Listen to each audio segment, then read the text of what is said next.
Hello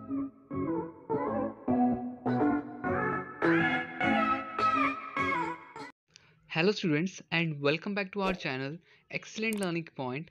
तो बच्चों, आज के इस वीडियो में हम क्लास 10th का वर्कशीट नंबर 60 डिस्कस करने जा रहे हैं। ये हमारे विज्ञान की वर्कशीट है बच्चों, और आज जो हमारा टॉपिक है वो क्या है? मानव नेत्र तथा रंग बिरंगा संसार। तो बच्चों देखो, यहाँ पर क्या है, सबसे पहले हमें पढ़ना है वायुमंडलीय अपवर्तन। ये क्या होता है बच्चों?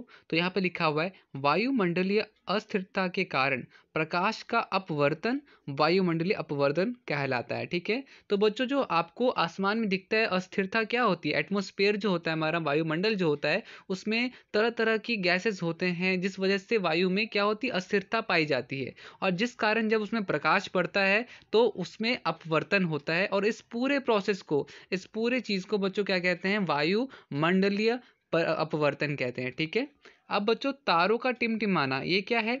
तो तारों का प्रकाश जब पृथ्वी के पर्यावरण में प्रवेश करता है तो वातावरण में अलग अलग ऊंचाई पर वायु की संघनता अलग अलग होने के कारण तारों का प्रकाश लगातार अपवर्तित मतलब कि बच्चों अपवर्तित बेसिकली आपका अपवर्तन होने लग जाता है उसमें। ठीक है, इसके कारण तारों की आभासी स्थिति तारों की वास्तविक स्थिति से थोड़ा ऊपर होती है। अब बच्चों देखो, हमें क्या लग रहा है कि हमें लग रहा है तारा यहाँ पर होगा, मगर तारा असल में किधर होता है? तारा असल में इधर होता है। तो ये बच्चों हमें ऐसा क्यों लगता है? तो बेसिकली वायुमंडलीय अपवर्तन की वजह से, कि वो होता कहीं और है मगर हमें दिखता कहीं और है। ठीक है, तो ये था बच्चों हमारा तारों का टिमटिमाना। अब यहाँ पे बच्चों देखो, इसलिए यहाँ कहा जाता है कि कहा जा सकता है कि तारों के टिमटिमाने निम्न दो कारण होते हैं। यहाँ पर सबसे पहला, वायुमंडलीय अपवर्तन के कारण तारों की आभासी व वास्तविक स्थिति में अंतर, और दूसरा बच्चों वायुमंडलीय अपवर्तन के कारण पृथ्वी पर पहुंचने वाले तारों की प्रकाश की मात्रा में निरंतर परिवर्तन।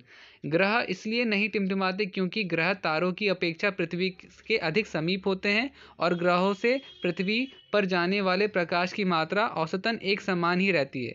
तो बच्चों देखो, ग्रह क्यों नहीं दिखाई देते या टिमटिमाते क्यों नहीं है? तो बेसिकली वहां पर क्या होता है बच्चों? प्रकाश की मात्रा दोनों में समान होती है, औसतन एवरेज अगर हम देखा जाए तो लगभग समान होती है। ठीक है, और वो पृथ्वी के बहुत ज़्यादा अधिक समीप होते हैं, तारे बहुत ज़्यादा दूर होते हैं और वो चमकते हैं। ठीक है, ये हो गया बच्चों हमारा चमकने का कारण।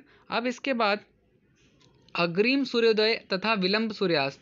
अब बच्चों यहाँ पर कभी कभार सूर्य अस्त और सूर्य जब उगता है और अस्त जब होता है तो भी हमें लगता है कि सूर्य उग चुका है। जब हमें लगता है कि सूर्य यहाँ पर हमारा है, उगा हुआ है, ठीक है, तो वो सूर्य बहुत ऊपर जा रखा होता है। जब हमें ये लगता है कि सूर्य अभी अभी उगा है, बट वो सूर्य कुछ देर पहले ही से उग चुका होता है। तो ये सारा किस वजह से बच्चों ऐसा हमें लगता है? तो ये हमारा लगता है वायुमंडलीय अपवर्तन की वजह से। ठीक है, फिर उसके बाद बच्चों देखो हमारा आता है सेम चीज बच्चों, सूर्य अस्त।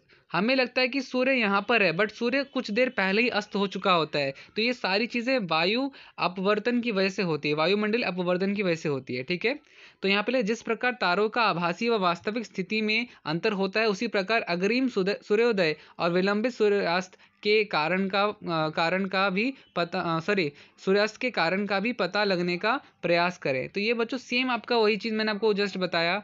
अब टिंडल प्रभाव क्या है? टिंडल प्रभाव कोलाइडल कणों के द्वारा प्रकाश में प्रकीर्ण की परिघटना टिंडल प्रभाव उत्पन्न करती है। प्रकाश का परिकीर्ण बच्चों ये क्या है? माध्यम में उपस्थित कॉलिड के कणों द्वारा प्रकाश का फैलाव प्रकीर्ण कहलाता है।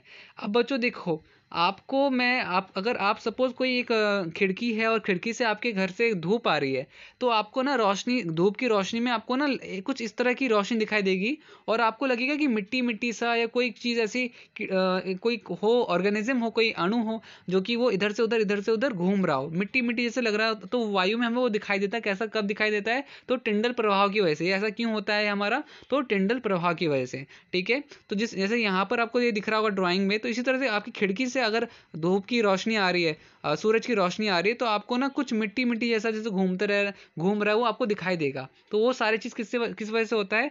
तो टिंडल प्रभाव की वजह से होता है। आकाश का नीला रंग अब बच्चों आकाशीय नीला रंग क्या है, तो यहाँ पर देखो वातावरण के ऊपरी भाग में गैसों व वाष्प के सूक्ष्म कण उपस्थित होते हैं।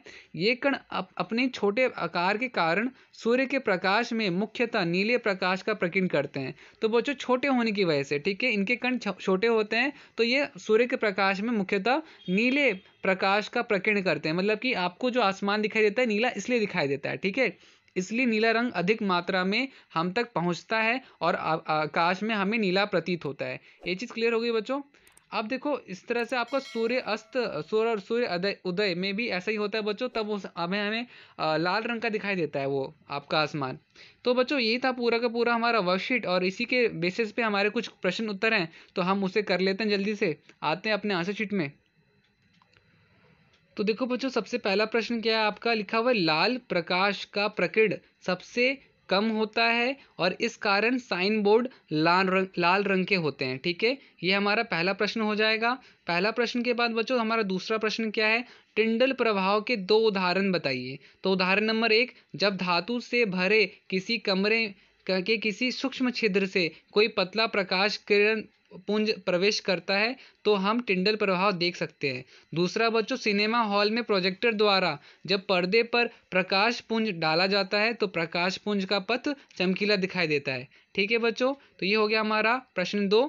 इसके बाद प्रश्न 3 क्या है, बादल श्वेत क्यों दिखाई देते हैं। तो यहाँ पे इसका उत्तर क्या होगा, बादलों में मौजूद पानी की बूंदें सूर्य से निकलने वाली किरणों के सभी रंगों को परावर्तित कर देती है और किरणें कई भागों में बंटकर बिखर जाती है, जिस कारण बाकी कोई रंग दिखाई नहीं देता और इसी कारण बादलों में सिर्फ सफ़ेद रंग बच जाता है और हमें बादल सफ़ेद रंग के नज़र आते हैं।